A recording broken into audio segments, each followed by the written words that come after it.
سورت کا نمبر 17 ہے اور آیت نمبر 94 سے مطالعہ شروع کریں گے انشاءاللہ۔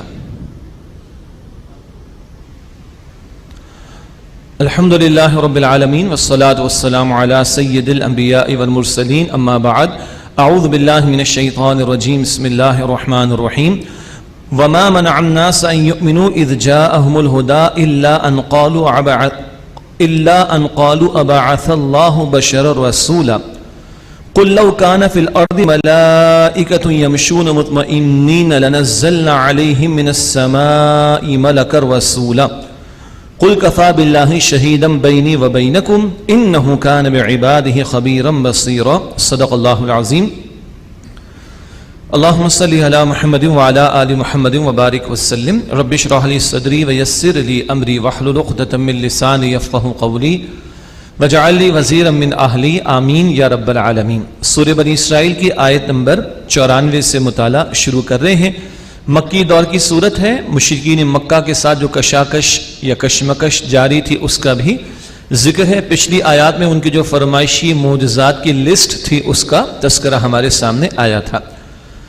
ارشاد ہوا سورہ بنی اسرائیل آیت نمبر 94 وما منع الناس ان يؤمنوا اذ جاءهم الهدى، اور لوگوں کو کسی بات نے نہیں روکا کہ وہ ایمان لائیں جبکہ ان کے پاس ہدایت آ گئی، الا مگر یہ کہ اس بات نے ان قالوا ابعث الله بشرا رسولا، کہ انہوں نے کہا کہ کیا ایک بشر کو رسول بنا کر بھیجا اللہ نے۔ یعنی یہ بات لوگوں کی یعنی بہت ساری تعداد تھی لوگوں کی تاریخ میں، ان کی عقل میں نہیں آ رہی تھی کہ اللہ کسی انسان کو رسول بنا کر کیسے بھیج سکتا ہے۔ اللہ تعالیٰ کی طرف سے اب جواب دیا جا رہا ہے اس مقام پر۔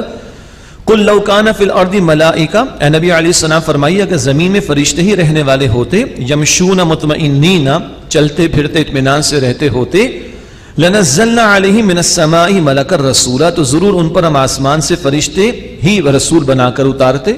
اگر زمین پہ فرشتوں کو اللہ نے بھیجا ہوتا رہنے کے لیے تو اللہ تعالیٰ کسی فرشتے کو رسول بناتا تاکہ وہ فرشتوں کے لیے جو ہے وہ نمونہ بن سکے۔ انسان زمین پر بھیجے گئے، انسان زمین پر رہتے ہیں تو ان کے لیے نمونہ انسان ہی بن سکتا ہے، اس لیے اللہ نے انسانوں میں سے ہی رسولوں کو چنا۔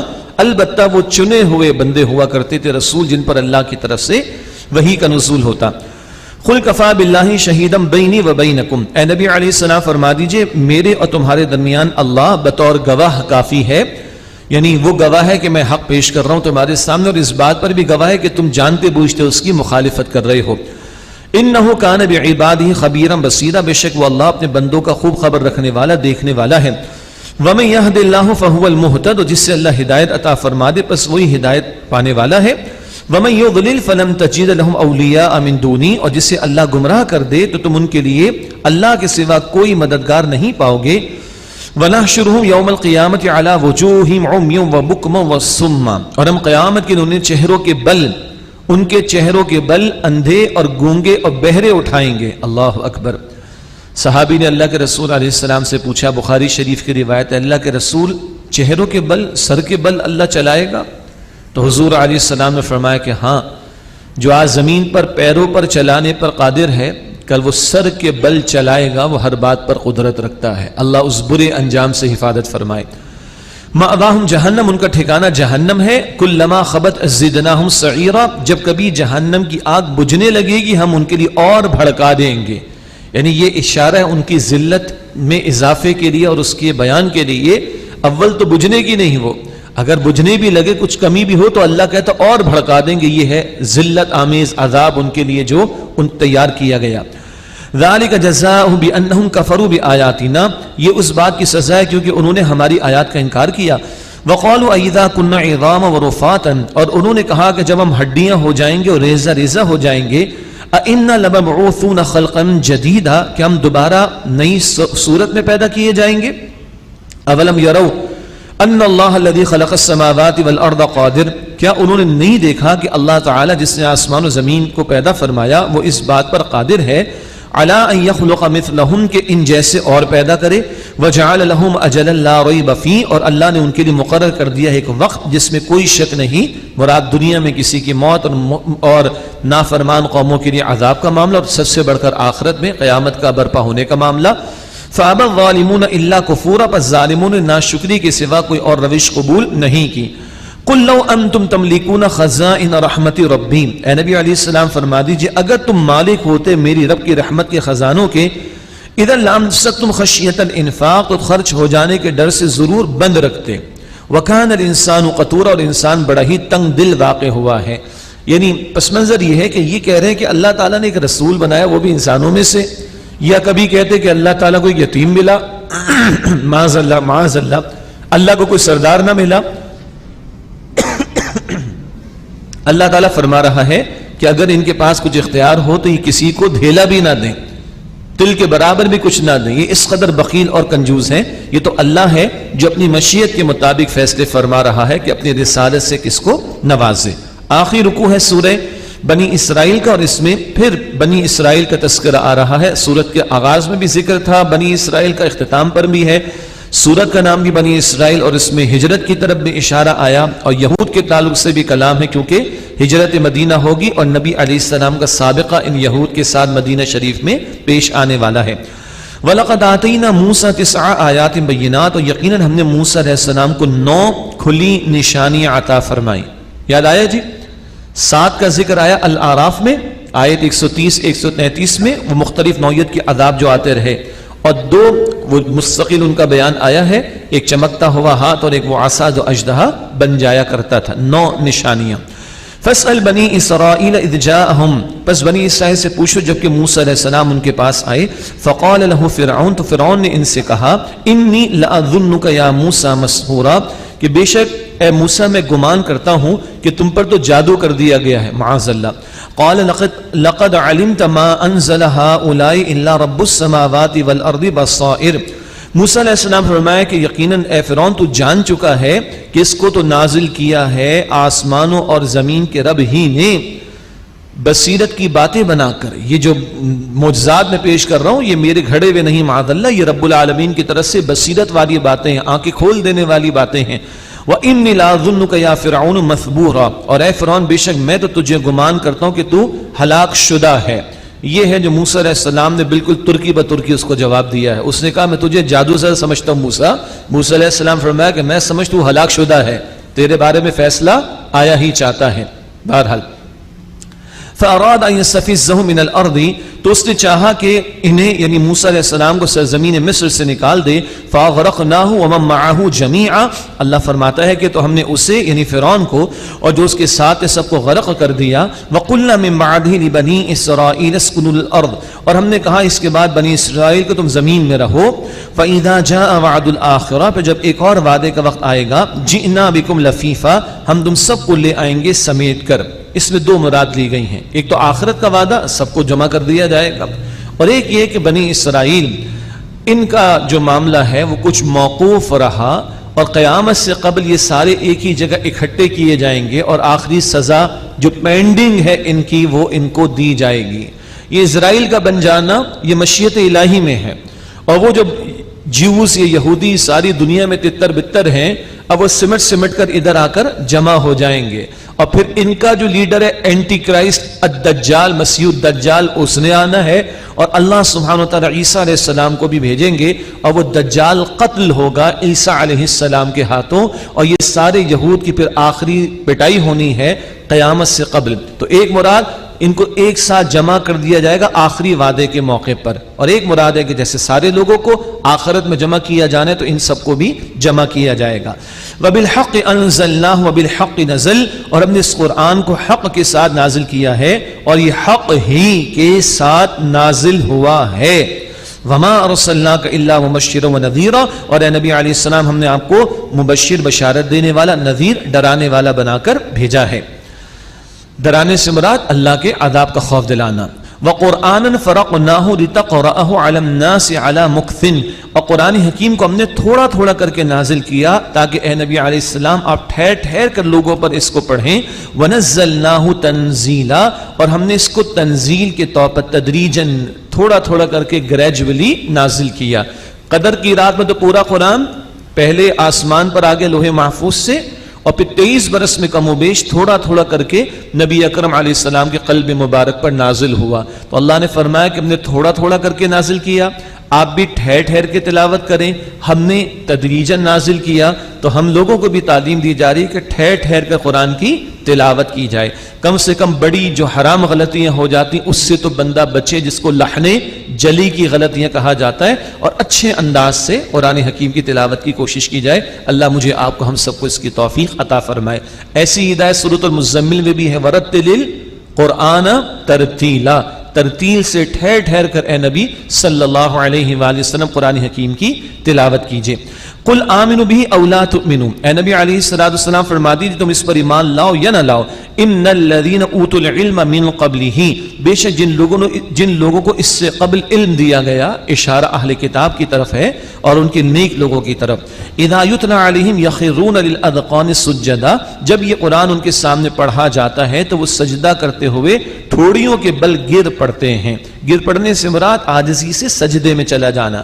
وَيَقُولُونَ سُبْحَانَ رَبِّنَا، اور کہتے کہ ہمارا رب تو پاک ہے. إِن كَانَ وَعْدُ رَبِّنَا لَمَفْعُولًا، بے شک ہمارے رب کا وعدہ ضرور پورا ہو کر رہنے والا ہے. وَيَخِرُّونَ لِلْأَذْقَانِ، اور وہ روتے ہوئے ٹھوڑیوں کے بل گر پڑتے ہیں. يَبْكُونَ، روتے ہوئے. وَيَزِيدُهُمْ خُشُوعًا، اور یہ قرآن ان میں عاجزی کی کیفیت کو اور زیادہ بڑھا دیتا ہے. یہ آیت سجدہ ہے، سجدہ ادا کر لیجئے. قُلِ ادْعُوا اللَّهَ أَوِ ادْعُوا الرَّحْمَٰنَ، اے نبی علیہ السلام فرمائیے تم اللہ کہہ کر پکارو یا رحمان کہہ کر. اَيَّمَّا تَدْعُوا فَلَهُ الْأَسْمَاءُ الْحُسْنَىٰ، جس نام سے بھی تم پکارو گے تمام ہی اچھے نام اللہ سبحانہ و تعالیٰ کے لیے ہیں. مشرکین ایک اعتراض کرتے ہیں کہ کبھی اللہ کہتے ہو، کبھی رحمان، کبھی رحیم، یہ کیا بات ہے؟ یہ بھی تو اتنے سارے ہیں. یہ اتنے سارے نہیں ہیں، یہ ایک ہی اللہ سبحانہ و تعالیٰ کے سارے صفاتی نام ہیں. اللہ ایک رہے کہ اس کا ذاتی نام ہے، بقیہ اس کے صفاتی نام ہے. تو اللہ کہہ کر پکارو، رحمان کہہ کر پکارو، سبھی نام اللہ سبحانہ و تعالیٰ کے اچھے ہیں.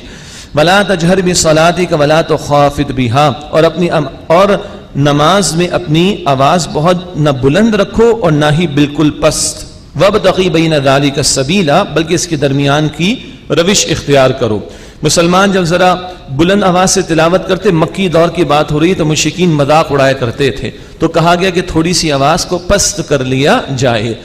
عمومی رہنمائی کیا ہے؟ جب ہم جماعت کی نماز میں آتے ہیں، دوسرے لوگ بھی سنتیں پڑھ رہے ہیں، ہم بھی پڑھ رہے ہیں، تو آواز ایسی بلند نہ ہو کہ دوسروں کو ڈسٹربنس ہو جائے. یا مساجد میں ہو، اجتماعی محفل میں ہو، تلاوت کر رہے ہیں اپنی انفرادی طور پر، تو آواز اتنی بلند نہ ہو کہ کسی دوسرے کو زحمت اٹھانا پڑ جائے.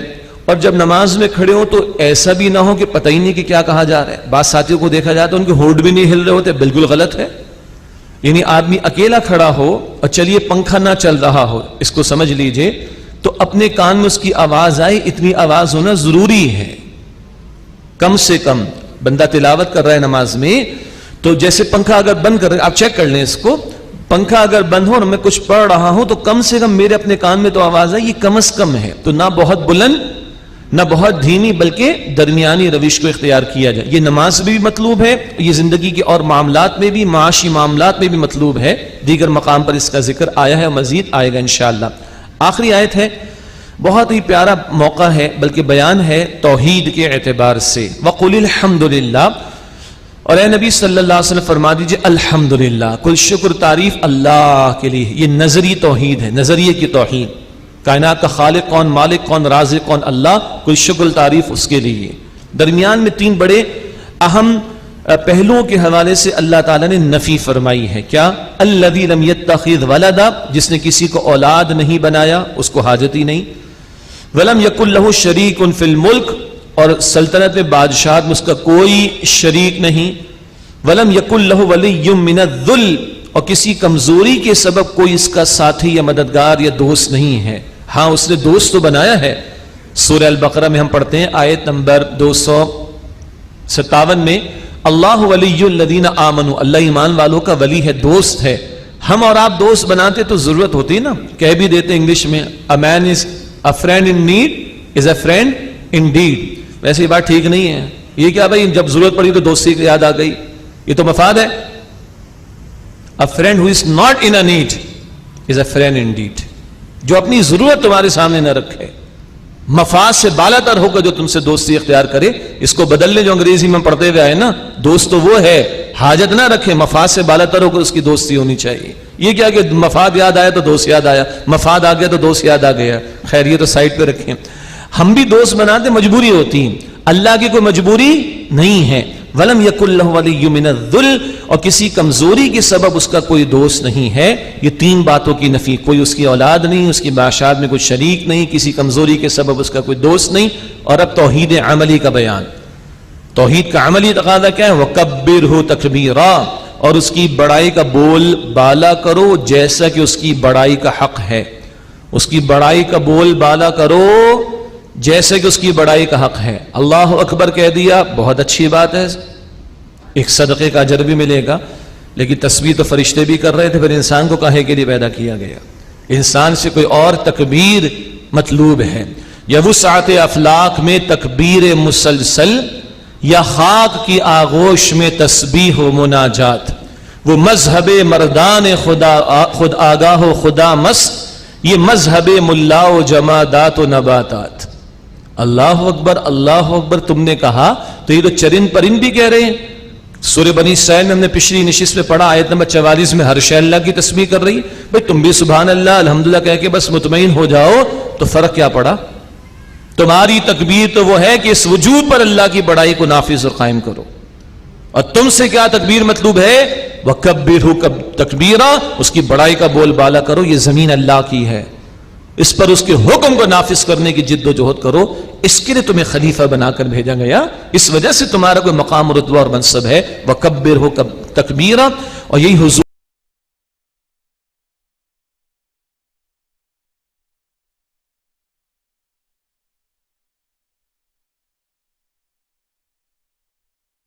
یہ حضور کے مشن کو قرآن نے بیان کیا سورۃ المدثر کے آغاز میں، وَرَبَّكَ فَكَبِّرْ، اور اپنے رب کی بڑائی کا بول بالا کیجئے صلی اللہ علیہ وآلہ وسلم۔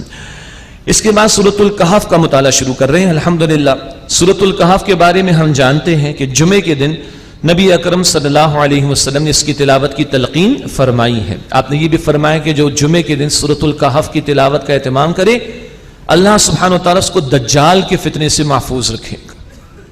ایک حدیث میں یہ بھی آیا کہ چلو اگر کبھی پوری صورت، ویسے تو کوئی زیادہ وقت تو نہیں لگتا، جمعے کی شب اور دن 24 گھنٹہ کم و بیش ہے، تو اس میں وقت نکالنا چاہیے۔ بہرحال اگر کبھی وقت کی کمی ہو جائے تو ابتدائی 10 آیات کی تلاوت کر لو، یا آخری 10 آیات کی تلاوت کر لو، یہ بھی حدیث شریف میں ذکر آیا، لیکن کوشش کریں گے پوری سورت کی تلاوت جمعے کے دن ہو۔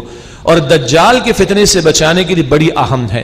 دجال کا فتنہ، حضور علیہ السلام کی چند احادیث آپ نے فرمایا، آدم علیہ السلام کی پیدائش سے لے کر قیامت کے برپا ہونے تک دجال کے فتنے سے بڑا کوئی فتنہ نہیں۔ حضور نے فرمایا ہر نبی نے دجال کے فتنے سے بچنے کی دعا مانگی، اللہ سے پناہ مانگی۔ حضور نے فرمایا کہ ہر نبی نے اپنی قوم کو متنبع کیا ہے دجال کے فتنے کے بارے میں، اور حضور نے اپنی امت کو بھی متنبع کیا ہے۔ اور حضور نے ہر نماز کے بعد جو دعائیں فرمائیں ان میں یہ دعا بھی شامل ہے، وَأَعُوذُ بِكَ مِن فِتْنَةِ الْمَسِيحِ الدَّجَّالِ، اے اللہ میں تیری پناہ میں آنا چاہتا ہوں المسیح الدجال کے فتنے سے۔ یہ اتنا بڑا فتنہ ہے۔ ایک عالم عرب کے عالم دین نے بڑی پیاری بات لکھی، دجال کا لفظ یعنی الدجال قرآن میں نہیں آیا، اور اس دجال کا ذکر قرآن میں بھی نہیں آیا۔ بڑا اہم نقطہ ہے، کیا میرے پیغمبر کی بات مانو گے تو دجال کے فتنے کو بھی مانو گے تو بچ سکو گے، اور جو سنت رسول کا انکار ہے کر رہا ہے، حدیث رسول کا انکار کر رہا ہے، وہ مبتلا ہو گئے اس فتنے کے اندر۔ اللہ تعالیٰ میری آپ کی ہم سب کی حفاظت فرمائے۔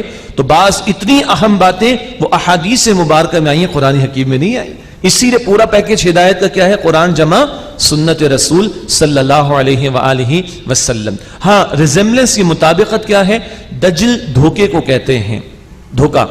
دجال بہت بڑا دھوکے باز، اور اس وقت بہت بڑے دھوکے کیا ہیں؟ یہ جو ظاہر میں سب کچھ نظر آ رہا ہے اسی کو سب کچھ سمجھ لیا جائے۔ ظاہر میں جو کچھ نظر آ رہا ہے اسی کو سب کچھ سمجھ لیا جائے۔ اس دھوکے کو دور کرنے یا اس دھوکے کی حقیقت بتانے کے لیے اور یہ پردہ چاک کرنے کے لیے اس صورت میں 3 بلکہ 4 واقعات اللہ نے عطا فرمائے۔ 4 واقعات ہیں، ایک تمثیل، یہ ایک بڑی قیمتی مثال ہے، اور ایک رویے کا بیان سورت کے بالکل آخر میں ہے. ان 6 باتوں سے اور بھی بہت کچھ ہے الحمدللہ. 4 واقعات، ایک مثال اور ایک رویہ سورت کے آخر میں. اگر اچھی طرح ذہن نشین رہے تو بندہ اس ظاہر کے اندر کھوئے گا نہیں انشاءاللہ تعالی. اور سادہ الفاظ میں کہیں تو مادہ پرستی کے فتنے کا رد ہے. Materialistic approach, materialistic mindset, مادہ پرستانہ سوچ، اس سوچ کا رد اس میں کیا گیا ہے. ایک اور انداز اس کو سمجھ لیں.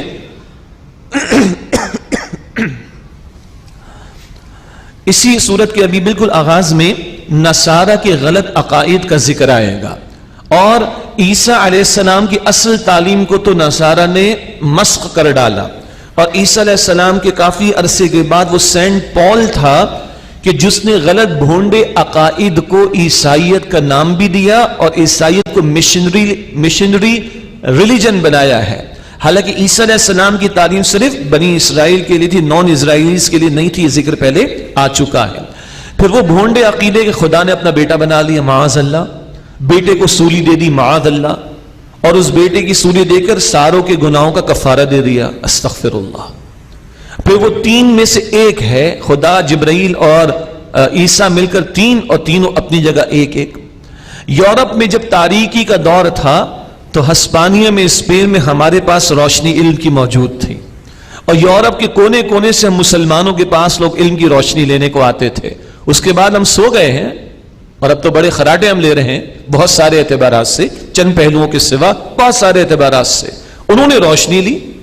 جب یورپ میں تاریکی تھی ہم نے روشنی ان کو دی، اور وہاں کے نوجوان کو جب علم کی روشنی ملی ہے تو اس نے غور و فکر کیا ہے، اور نو ڈاؤٹ اس کا کریڈٹ دینا پڑتا ہے کہ خوب آگے گئے ہیں. وہ جب وہ ریسرچ میں، تحقیق میں اور جستجو میں آگے بڑھے ہیں تو انہوں نے اپنے سو کالڈ ریلیجن کا بھی انالیسس کرنا شروع کیا کہ بھائی ہم جس مذہب کو مانتے ہیں اس کے یہ عقیدے، ذرا اس کا لاجیکل بیسس کے اوپر انالیسس تو کرو. تو انہوں نے اپنے پادریوں سے سوالات کی، کیسی بھونڈی بات ہے اللہ اپنا بیٹا پیدا کرے کہ اللہ کو بیٹے کی ضرورت ہے، معاذ اللہ. اچھا اس شہید بیٹے کو سولی بھی دے دے، معاذ اللہ، اور تم کنفیس کر لو پادری کے سامنے تمہارے سارے گناہ معاف. عجیب بات ہے کہ نہیں؟ گناہ ہم کریں، بھگتے اللہ کا بیٹا، معاذ اللہ معاذ اللہ. اور 3 مل کر خدا، اور تینوں اپنی اپنی جگہ خدا. پھر جس کو تم نے خدا کہا یا بنایا اس کو سولی بھی دے دی گئی. Is it logical? کیا یہ عقل میں آنے والی بات ہے؟ کیا دلیل ہے تمہارے پاس اس کی؟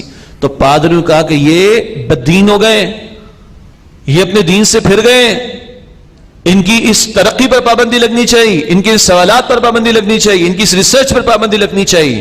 وہاں سے سائنس اور کلیسا کا تصادم بھی شروع ہوا، کلیسا ہی نہیں چرچ وغیرہ. اور ادھر سے پھر لوگوں نے کہا کہ اس مذہب میں کچھ نہیں رکھا، یہ بھونڈی باتیں ہیں، خدا کوئی نہیں ہے، یہ کیا بے وقوفی کی باتیں، 3 مل کر خدا، ایک اپنی جگہ خدا، اور خدا اپنے بیٹے کو سولی دے دے، سب کے گناہ معاف کر دے. کوئی ریشنل ان کے پاس نہیں، کوئی لاجک ان کے پاس نہیں. ادھر یہ دین مذہب سے بیزاری شروع ہو گئی. یہ لاجیکل بات نہیں ان کے پاس، ان کے بھونڈے عقیدے ہیں، کوئی بیسس نہیں ان کے پاس. اور وہ ایک آنکھ خوب کھلی ہے، اور اس آنکھ کو کہا جائے گا کہ وہ ایک علم کی آنکھ تو خوب کھلی، وہ علم الاسماء جو اللہ تعالیٰ نے دیا تھا، فزیکل سائنسز کا علم، اس میں خوب ترقی، خوب طریقے.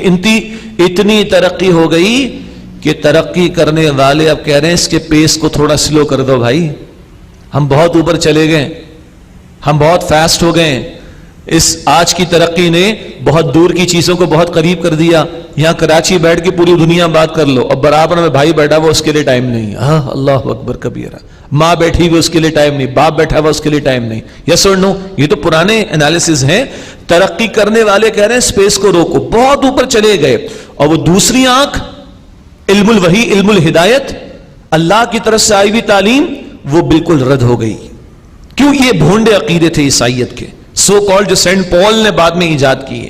یہ ہے جو دوری پیدا ہونا شروع ہوئی. اور اس ترقی کے نتیجے میں خوب ترقی تو ہوئی ٹیکنالوجی میں اور سائنٹیفک ریسرچ میں اور دنیا کو ایکسپلور کرنے میں، مگر خدا، آخرت اور روح اس سے بالکل دوری. کیوں؟ یہ بے وقوفی کی باتیں ساری، کوئی ریشنل ان کے پاس نہیں، کوئی ان بھونڈے عقائد کے لیے کوئی دلیل ان کے پاس نہیں. پھر جناب 3 کے مقابلے میں 3 چیزوں پر توجہ، اور آج ہم بھی اس کا شکار ہیں. وہ 3 ورسز 3 کیا ہیں؟ دنیا ہاں ہے، نظر آ رہی، دیکھو عروج ہے، زوال ہے، راحت ہے، تکلیف ہے، خوشحالی ہے، بدحالی ہے، غلبہ ہے، مغلوبیت ہے، آسانی ہے، مشکلات ہے. یس، یہ دنیا نظر آ رہی. آخرت کسی نے دیکھی؟ کوئی مر کر واپس آیا؟ بحث سے باہر. جسم ہاں ہے، اس کی راحت، اس کی تکلیف، اس کی آسانی، اس کی مشکل، اس کی بیماری، اس کی صحت، اس کی بھوک، اس کی پیاس. یس، وی کین فیل دس. خوب اس جسم پر زور، خوب جو زور، خوب زور، خوب توجہ. روح دیکھی؟ نظر آتی؟ سائنٹیفکلی پروون ہے، کسی لیبارٹری میں ٹیسٹ کر سکتے ہیں. بحث سے باہر. اچھا، کائنات نظر آ رہی، ایکسپلور کر رہے ہیں، بگ بینگ کی طرف پہنچے، بلیک ہولز کی طرف پہنچے، ایکسپینڈنگ یونیورس کی طرف پہنچے. رشینز گئے لیونک اسپٹنک لے کے پہلے اسپیس میں، ہاں جی بڑی کائنات دیکھی. اور آج ناسا والے پتہ نہیں کہاں کہاں جا رہے. خدا دیکھا؟ نظر ہی نہیں آتا. کائنات خوب نظر آ رہی، خدا نظر نہیں آ رہا. بحث سے باہر. آج تین پر بہت توجہ. جسم، دنیا اور کائنات. روح بحث سے باہر، خدا بحث سے باہر، آخرت بحث سے باہر. اور آج ایک گلوبل جو تہذیب ہے اس کی جڑ اور بنیاد میں وحی موجود نہیں. محض انسانی عقل، اپنا تجربہ، اپنا مشاہدہ، اپنا ایکسپیرینس، اپنے 5 سینسز کا یوسیج، اس پر وہ تہذیب کھڑی ہوئی ہے. وحی کی تعلیم بحث سے باہر. اب بہرحال یہ کریڈٹ یورپ کو دینا پڑے گا، اس نے وہ ترقی تو کی ہے، مگر وہاں وہ بھونڈے عقائد والوں کے پاس جواب نہیں تھا، تو ان ترقی کرنے والوں نے کہا کہ مذہب کچھ نہیں، فضول ہے، کوئی ضرورت نہیں، یہ بحث سے باہر کرو اس کو. یہ جو دین بیزاری ادھر آئی، تو جب ساری دنیا میں ٹیکنالوجی گئی ہے اور وہ خود بھی گئے اور ہم نے بھی لی ہے، تو ان کی دین بیزاری والا عنصر بھی کافی سارے لوگوں نے لے لیا. اب ہمارے ہاں ہم نہیں، لیکن ہمارے ہاں بھی ایسی بات. یہ مولوی پاگل ہیں، ان کو کچھ نہیں پتا. یہ تو آج بھی وہ ڈھیلوں اور استنجوں کی باتیں کر رہے ہیں. دنیا چاند پہ پہنچی ہوئی ہے. بھائی تم بھی پہنچو، کس سے تمہیں منع کیا ہے؟ تمہیں منع کیا کہ تم جو ہے وہ اپنی سائنٹیفک ٹیکنالوجی میں آگے نہ بڑھو. مولویوں نے بڑا اچھا جواب دیا. بھائی اس وقت پاکستان میں کروڑوں مسلمان تراویح پڑھ رہے ہیں. یہ کہاں سے آئے پڑھانے والے؟ مولویوں کو تم نے یہ کرنے کو دیا، یہ انہوں نے ٹھیکہ لیا. یہ دیکھو پروڈیوس کر رہے. تمہارے پاس کتنے انجینئرز آئے آج، کتنے سائنٹسٹ تم نے پروڈیوس کیے جو پائے کا کوئی کام کر رہے؟ کتنے؟ یہاں کروڑوں تو تراویح پڑھ رہے ہیں. یہ پروڈکشن ہے. There are millions of people جو قرآن کے حافظ ہیں. ایک اچھا جواب ہے مولویوں کی طرف سے. تو بھئی چاند پہ جانے کو تمہیں کس نے منع کیا ہے؟ یہ جو دین بیزاری ہے، یہ جو دین بیزاری ہے، وہاں سے ساری ٹیکنالوجی لی. بھئی کسی نے منع نہیں کیا تھا لے لو، لیکن ان کی دین بیزاری کو تو نہ لو. تو آج ہماری کھوپڑیوں میں بھی یہ بات ڈالی جا رہی ہے کہ شاید یہ دین بھی آؤٹ ڈیٹڈ ہے. استغفر اللہ. وہ بھائی وہ بھونڈے عقائد والوں کا مسئلہ تھا. یہاں سچی کتاب ہمارے پاس ہے، سچا دین ہمارے پاس ہے، اور علم کے میدان میں کلام آج بھی ہو رہا ہے. ہاں عمل کے میدان میں ہم نے بہت محنت کرنی، اس کی ضرورت اپنی جگہ ہے. لیکن یہ جو دجل ہے، یہ جو دھوکہ ہے، یہ جو فریب ہے، یہ جو مٹیریلسٹک اپروچ ہے، یہ جو مادہ پرستی کی سوچ ہے، یہ 3 کے مقابلے میں 3 پہ جو توجہ ہو گئی، اس دجل، اس دجالی فتنے کا بہت بڑا رد اور توڑ اس سورۃ الکہف میں ہے. اور آپ اور میں مادہ پرست نہیں ہیں. ہم سجدہ کرتے ہیں کس کو؟ اس مالک کو جس کو دیکھا نہیں ہے. ہم ان 2 کو مانتے جو میرے اور آپ کے کاندھے پر بیٹھے ہوئے ہیں، کہ لکھ رہے ہیں. آج کسی سائنٹیفک لیبارٹری میں اس کو پروف کرنا ثابت نہیں. ایمان والا مادہ پرست نہیں ہو سکتا بشرطے کہ واقعتاً وہ ایمان والا ہو. ایمان والے کا مسئلہ شروع کہاں سے ہوتا ہے؟ یہ سین نظر آنے والا یہ کچھ نہیں ہے اصل نہیں ہے. یہ ہم ان سین پر بلیف کر کے اپنے ایمان کا آغاز کرتے ہیں. الذین یؤمنون بالغیب، جو غیب پر ایمان رکھتے ہیں. بہرحال یہ تھوڑی سی میں نے تمہید آپ کے سامنے باندھی ہے. استاد محترم ڈاکٹر اسرار احمد صاحب رحمۃ اللہ علیہ کے تفسیری دروس سورہ کہف پر ہے، اس میں بھی یہ تمہید آپ کو ملے گی. سائنس اور کلیسا کا تصادم، بہت اچھا ان کے خطاب آپ کو مل جائے گا آڈیو میں انشاءاللہ تعالی. اور دجالی فتنہ یا فتنہ دجال، اس پر آپ کو یہ تفسیرہ 1.5 گھنٹے میں بڑی تفصیل سے ملے گا. اس کی میں نے تمہید یا خلاصہ آپ کے سامنے ابھی رکھا ہے. اب اس نہج پہ سورہ کہف کو دیکھیں تو اللہ اکبر، ہر دوسری آیت میں دجالی، ویسے تو ہر آیت، ہر دوسری آیت میں کم و بیش دجالی فتنے کا رد آپ کو اور مجھے ملے گا۔ اب آئیے اس کا آغاز کرتے ہیں۔ بسم اللہ الرحمن الرحیم۔ پچھلی سورہ بنی اسرائیل، اب یہ سورہ کہف، ان میں بڑی مطابقت ہے، یہ جوڑے جوڑے کی کیفیت بھی ہے۔ وہ شروع ہوئی سبحان الذی، سبحان سے، اور سورہ کہف شروع ہوئی الحمدللہ کے الفاظ سے۔ دونوں صورتوں میں آدم علیہ السلام کا ذکر ہے۔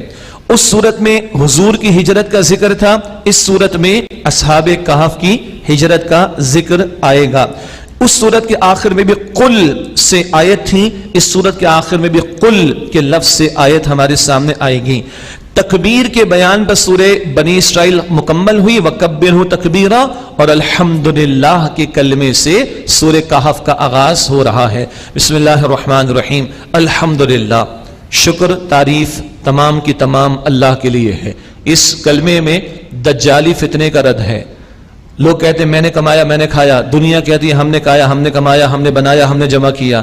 اللہ اپنے رسول کے ذریعے مجھے اور آپ کو سکھاتا ہے کہ کھانے کے بعد کیا دعا پڑھو؟ الحمدللہ الذی اطعمنا، شکر تعریف اللہ کی جس نے مجھے بلکہ ہمیں کھلایا۔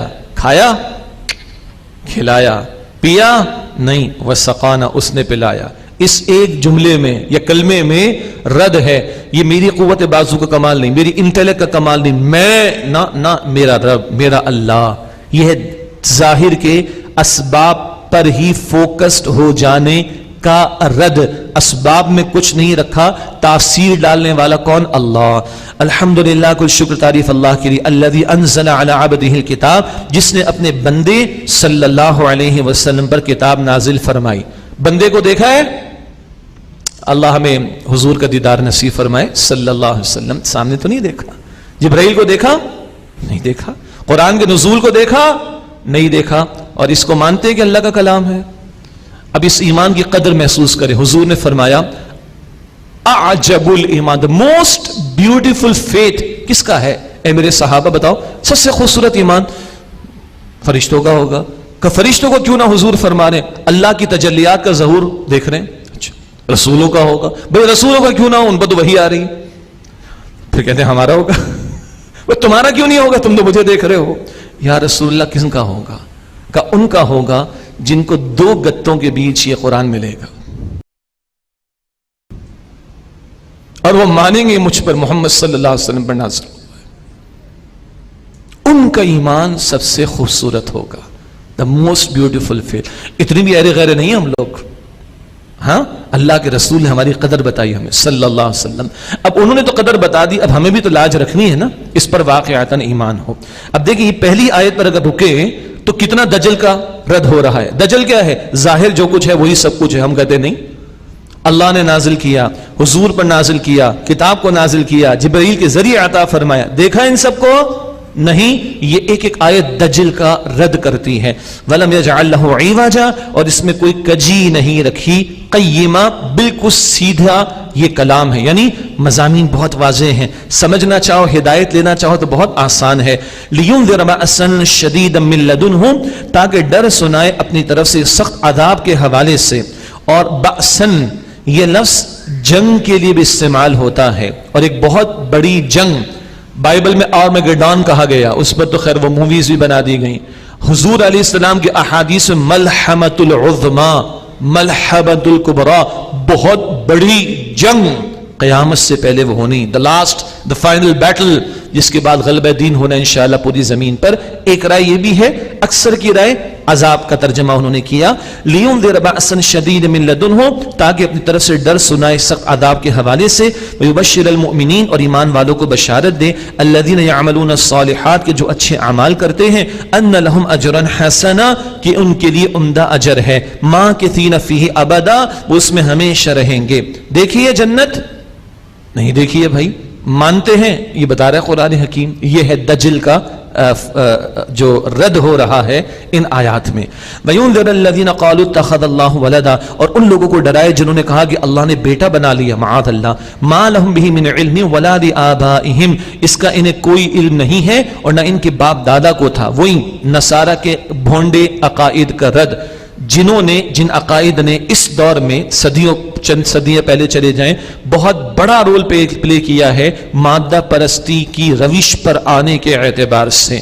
کبرت کلمۃ تخرج من افواہہم، بہت بڑی بات ہے جو ان کے منہ سے نکلتی ہے. ان یقولون الا کذبا، وہ نہیں کہتے ہیں مگر صرف جھوٹ. فلعلک باخع نفسک علی آثارہم ان لم یؤمنوا بہذا الحدیث اسفا، تو اے نبی علیہ الصلوۃ والسلام کیا آپ اپنی جان پر کھیل جائیں گے؟ اگر وہ ایمان نہیں لاتے، آپ غم کرتے ہوئے اپنی جان پر کھیل جائیں گے اگر وہ ایمان نہیں لاتے اس بات پر. حضور کی کڑن تھی یہ لوگ جہنم میں نہ چلے جائیں، حضور کی کڑن تھی، اور اللہ روک رہا ہے کہ آپ اپنے آپ کو ہلاک کر ڈالیں گے کیا؟ تسلی دے رہا اللہ تعالیٰ، آپ کے ذمہ پہنچانا ہے، یہ خود اپنے لیے غلط فیصلے کر رہے ہیں تو ان کو کرنے دیجئے. اب زمین سجا تو دی گئی مگر کاہے کے لیے بتایا گیا؟ انا جعلنا ما علی الارض زینۃ لها لنبلوہم ایہم احسن عملا، بے شک زمین پہ جو کچھ بھی ہے ہم نے اس کے لیے زینت بنا دیا ہے تاکہ ہم انا جعلنا ما علی الارض، بے شک زمین پر جو کچھ بھی ہے اسے ہم نے زینت بنایا ہے تاکہ ہم انہیں آزمائیں ایہم احسن عملا، کہ ان میں سے بہتر عمل کرنے والا کون ہے. یہ زمین اللہ نے سجائی ہے، کوئی شک نہیں ہے، بڑی کھینچتی ہے بھائی، بڑی اٹریکشن اس میں ہے، اور ہم کمزور ہیں. گزرتی بھی اگر فراٹے مارتی بھی، فراری بھی اگر برابر سے گزرتی ہے، آئی ہوپ کہ کافی لوگوں کو فراری کے بارے میں پتا ہوگا جی، تو کچھ تو دل میں آتا ہے نا، آتا تو ہے. اللہ بتاتا ہے بس یہ رک جاؤ، زیادہ آگے مت جانا. یہ کاہے کے لیے ہے؟ یہ تمہارے امتحان کے لیے کہ عمل کے اعتبار سے بہترین کون ہے. وَإِنَّا لَجَاعِلُونَ مَا عَلَيْهَا صَعِيدًا جُرُزًا، اور جو کچھ اس زمین پر بے شک اسے ہم نابود کر کے صاف چٹیل میدان کر دینے والے ہیں. نہ ناسا والوں نے ابھی یہ بات بتایا، نہ نوسٹراڈامس نے یہ بات کبھی بتائی ہوگی. ٹھیک ہے، اللہ تو بتاتا ہے یہ سارا کچھ فلیٹ کر دیا جائے گا. ساری یہ بلند و بالا بلڈنگیں، یہ برج دبئی ہو یا برج العرب ہو یا ملیشیا کے 2 بڑے ٹاورز ہوں، یا اگر ریاض میں بنانے کے چکر میں شاہ سلمان صاحب وہ اس سے بڑے بھی کوئی ٹاور ہوں، اللہ مٹا دے گا. بڑا ماؤنٹ ایوریسٹ کو تم نے K2 کو تم نے سر کیا، اللہ چٹیل کر دے گا، فلیٹ کر دے گا پوری زمین کو. اللہ کا کلام بار بار اس کا تذکرہ فرماتا ہے. اب پہلا واقعہ، مشہور واقعہ اصحاب کہف کا واقعہ، اور اس سورت کا پس منظر بھی ہے. یہود نے سوالات کروائے تھے، ایک تو سوالات کے نتیجے میں سورہ یوسف آیت یاد آیا، اسی طرح یہود نے مشرکین سے سوالات کروائے. اچھا بھائی پوچھو ان سے یہ اصحاب کہف کون تھے، یہ ذوالقرنین بادشاہ کا معاملہ کیا تھا، جناب موسیٰ کا معاملہ کیا تھا. اللہ تعالیٰ نے پوری سورت عطا فرما دی، کم و بیش اتنی طویل، کم و بیش جتنی طویل سورہ یوسف تھی کم و بیش اتنی طویل سورہ کہف بھی ہے. ان سوالات کے جوابات میں اللہ تعالیٰ نے تفسیر عطا فرما دی. یہ بھی حضور نبی پاک صلی اللہ علیہ وآلہ وسلم کی رسالت کی صداقت کی دلیل ہے. یہ پہلا واقعہ اصحاب کہف کا صبر کا واقعہ، اور ظاہر کے اسباب پر توجہ نہ ہو، مسبب الاسباب کی طرف توجہ ہو، اس بات کا بیان. اللہ اپنے پیاروں کو کس طرح محفوظ رکھتا ہے، عام روٹین کے اسباب سے بالا تر ہو کر وہ قادر ہے، اس کا بیان. ایمان کی قدر زیادہ ہے جان اور مال کے مقابلے میں. ایمان بچانے کے لیے پوری قوم سے ٹکر بھی دی، پوری قوم کو چھوڑنے کو تیار بھی ہو گئے. کیسے صدیوں اللہ تعالیٰ نے ان کو سلائے رکھا ہے، اس کا تذکرہ بھی ہمارے سامنے آ رہا ہے. مشکل حالات ہو، 5 نبوی میں اس کا نزول ہو رہا ہے. آغاز وحی کو 5واں سال ہے، مکہ مکرمہ. حبشہ کا ذہن میں رکھیے گا، حبشہ کا معاملہ 5 نبوی میں ہوا. ان مشکلات کے دور میں کیا رہنمائی ہے عطا کی جا رہی ہے.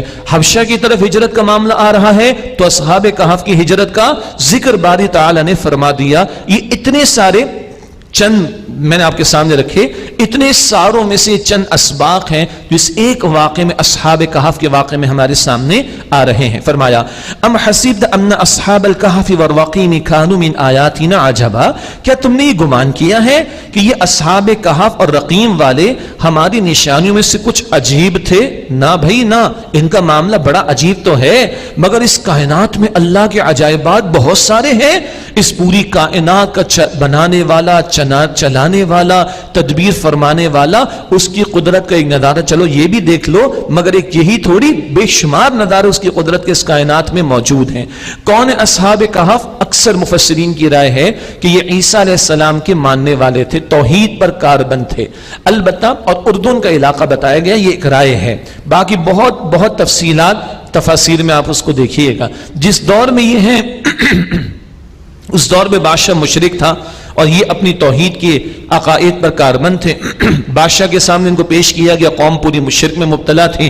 انہوں نے ڈٹ کر وہاں پر حق بات کو بیان کیا اور پوری قوم سے ٹکر لینے کو تیار ہو گئے. پھر اللہ ہی سے التجا کی، اللہ نے ان کو دل میں بات ڈالی. اس ایک غار میں، بڑے غار میں انہوں نے پناہ لے لی. وہاں اللہ نے ان کو سلائے رکھا، صدیوں تک کا سلائے رکھنے کا معاملہ. پھر ان کو دوبارہ اللہ نے زندگی عطا کی. اس دور میں لوگ آخرت کے بارے میں شبہات میں مبتلا تھے، کیسے مرنے کے بعد دوبارہ زندگی ہوگی، ان کو کھڑا کر دیا گیا. ان کے حالات کا لوگوں کو علم تھا، وہ حالات جو ہے وہ ریپیٹ کیے گئے، ریکال کیے گئے. اس دور کا بادشاہ جو تھا وہ نسبتاً توحید پر آ گیا تھا، صدیوں کا معاملہ گزر چکا. تو پھر یہ زندہ ہوئے، پھر ان کو دوبارہ ان کو موت طبعی طور پر دے دی گئی. تو اللہ تعالیٰ نے بہت سارے گوشوں کو یہاں پر نمایاں کیا ہے. اب اس واقعے کی پہلے سمری ہے اور پھر اس کو کھولا جائے گا اگلی آیات میں. اچھا، کہف عربی میں بڑے غار کو کہتے ہیں. غار بھی عربی کا لفظ ہے، پڑھ چکے ہیں سورہ توبہ میں. غار بھی عربی کا لفظ ہے. کہف بڑے غار کو کہا جاتا ہے. اور رقیم کا لفظ جو ہے، اس سے ایک مراد ہی عرض کر رہا ہوں، وہ بستی جہاں پر یہ موجود تھے. باقی بہت تاریخی تفصیلات ہیں، وہ تفاسیر میں پڑھیں. شوق ہوتا ہے ساتھیوں کو، پڑھنا بھی چاہیے، لیکن نہ اس کے بیان کا موقع ہے کیونکہ اس میں تفصیلات بہت ہیں. پھر ان کی ریکنسلیشن کرنے جائیں تو وقت لگے گا. تو اچھی بات تو ہے کہ ہم مطالعہ کر لیں تفاسیر سے. البتہ جو کرکس آف دا میٹر ہے وہ بالکل وضاحت کے ساتھ ترجمے اور مختصر وضاحت سے سامنے آ جاتا ہے. اذ اول فتیتو الی الکہف، جبکہ ان نوجوانوں نے غار میں پناہ لی. قرآن نوجوان کہہ رہا ہے ان کو. جوان خون میں مصالحت پسندی نہیں ہوتی، کمپرومائزنگ ایٹیٹیوڈ نہیں ہوتا. ٹکر لینے کو تیار ہو گئے بڑی قوم سے، اپنے عقیدے پر ڈٹے، قوم کی بات کو نہیں مان رہے. جوانوں کا ذکر ہے. اللہ اکبر. فقالوا، پس انہوں نے عرض کی، ربنا آتنا من لدنک رحمہ، اے ہمارے رب اپنی جناب سے ہمیں رحمت عطا فرما. وہیئ لنا من امرنا رشدا، اور ہمارے کام میں درستگی کا معاملہ پیدا فرما دے. اپنی مشکل کو اللہ کے سامنے رکھا. فضربنا علی آذانہم فی الکہف سنین عددا، بس ہم نے پردہ ڈالا ان کے کانوں پر اور انہیں غار میں کئی برس سلائے رکھا. کانوں پر پردہ ڈالنا نیند طاری کر دینا مراد ہے. برسوں ان کو سلائے رکھا. ثم بعثناہم، پھر ہم نے دوبارہ ان کو زندگی عطا کی. لنعلم، یعنی اٹھایا ان کو. لنعلم، تاکہ ہم ظاہر کریں ای الحزبین احصی لما لبثوا امدا، کہ دونوں گروہوں میں سے کس نے خوب یاد رکھا کہ وہ کتنی مدت غار میں رہے ہیں. جب خود یہ کھڑے کیے جائیں گے تو ان کو خود کو اندازہ نہیں ہوگا کہ کتنا ٹائم ہم گزار چکے ہیں.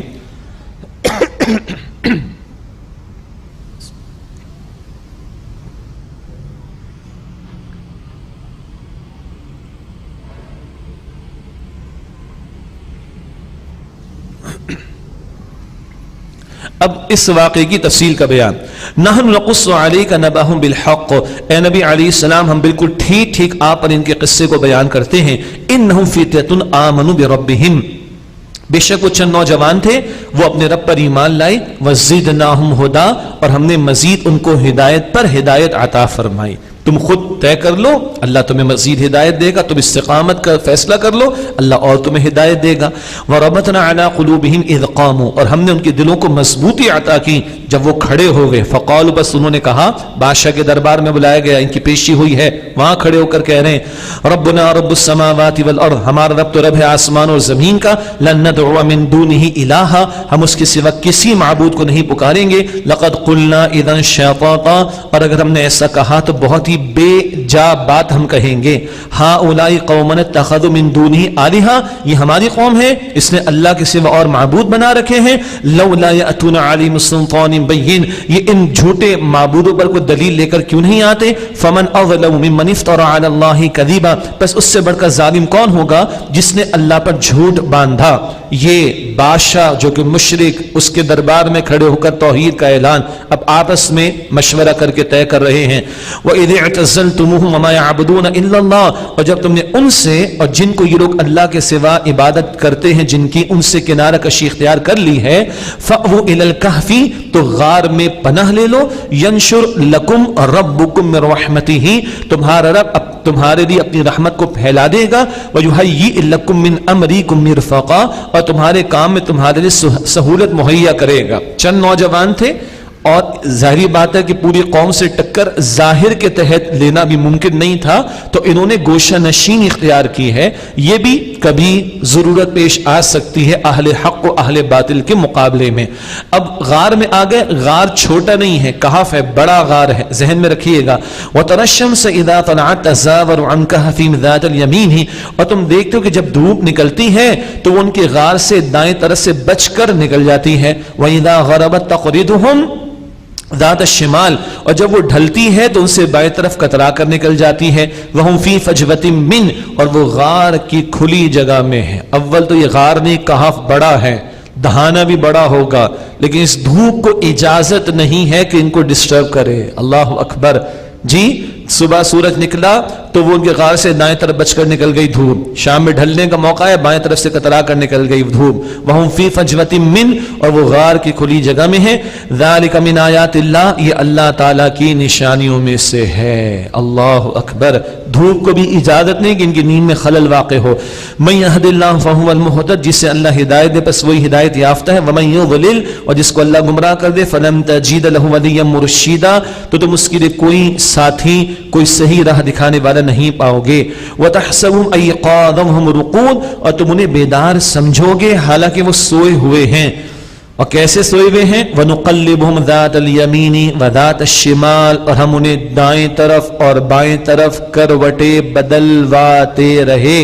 وہ بیڈ سول نہ ہو جائے، ایک ہی طرف سوتے سوتے سارا پریشر خون کا ادھر نہ آ جائے. اللہ تعالیٰ دائیں بائیں کروٹیں بدلواتا رہا. اور یہ صدیوں کا معاملہ ہے، صدیوں کا. 100 برس والا واقعہ تو سورۃ البقرہ میں پڑھا تھا، اب یہ کم و بیش 3 صدیوں کا معاملہ آ رہا ہے. اللہ اکبر. وَكَلْبُهُمْ بَاسِطٌ ذِرَاعَيْهِ بِالْوَصِيدِ، اور ان کا کتا دونوں ہاتھ پھیلائے یعنی پنجے پھیلائے ہوئے دہلیز پر موجود تھا. اس کی تفصیل میں جانے کا موقع نہیں، کہیں سے ساتھ ہو لیا. اس کو انہوں نے بھگانا بھی چاہا مگر وہیں کھڑا رہا. اللہ کی مشیت تھی کہ کوئی جھانکے بھی اسی کو دیکھ کر بھاگ جائے. لَوِ اطَّلَعْتَ عَلَيْهِمْ لَوَلَّيْتَ مِنْهُمْ فِرَارًا، اور اگر تم ان پر اے سننے والے جھانکتے تو ان سے پیٹ پھیر کر بھاگ جاتے. وَلَمُلِئْتَ مِنْهُمْ رُعْبًا، اور ان سے تم دہشت میں بھر جاتے.